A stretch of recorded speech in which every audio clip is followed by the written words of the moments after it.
When you think of Hindu deities, we usually have one single image that pops into our heads, right? Well, today we're going to dig into something fascinating, the two powerful and wildly different forms of Saraswati, the goddess of wisdom. So most of us picture Saraswati as the serene, calm goddess of learning and the arts. But what if I told you that popular image is only half the story?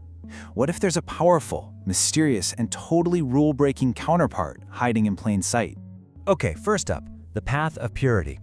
This is the Sattvic form of Saraswati, and this is the image we all know and recognize. Sattvic basically means pure, balanced, and orderly. She represents knowledge that you gain through structure and discipline. You see her dressed in pure white, which of course is a symbol of purity itself. She holds the veena, that beautiful instrument representing the harmony of all arts and sciences. And look, she's seated on a white swan, which symbolizes the amazing ability to tell truth from falsehood. She is, quite literally, the picture of serene academic wisdom. Now, getting her blessings, well, it takes discipline. Her worship follows very strict rules of purity, all based on ancient Vedic traditions. This is the path of gaining wisdom through order, through structure. But here's the thing. This isn't the only way to get wise. Not by a long shot.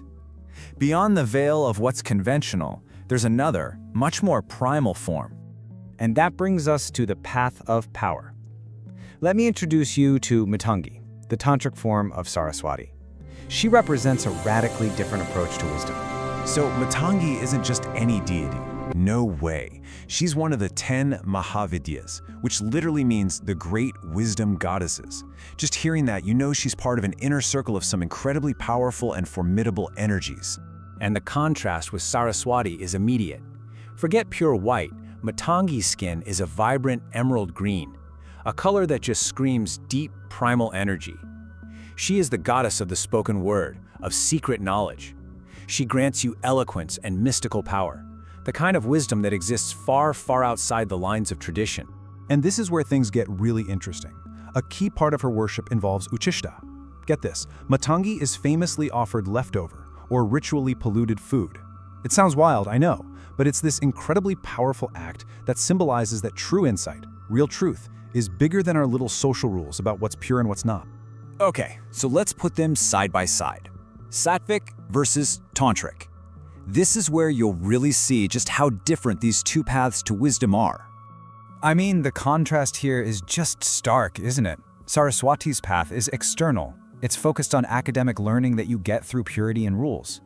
Matangi's path, on the other hand, is completely internal. It's about unlocking mystical power by shattering those very same conventions. One embodies purity with the color white, the other embodies primal creation with green. So that brings us to the big question, right? Why two forms? Why not just one? Well, the answer reveals a really profound truth about the very nature of wisdom itself. It's because together, they embody the entire spectrum of knowledge. Saraswati represents that structured, logical learning you get from books and universities. But Matangi, she's the intuitive, untamed wisdom that comes from raw experience and daring to look beyond the obvious. Ultimately, true understanding means you have to embrace both. So this leaves me with one final question for you. In your own search for wisdom, which path resonates with you more? Is it the structured, clear path of the pure, or is it the unconventional, raw power of the primal?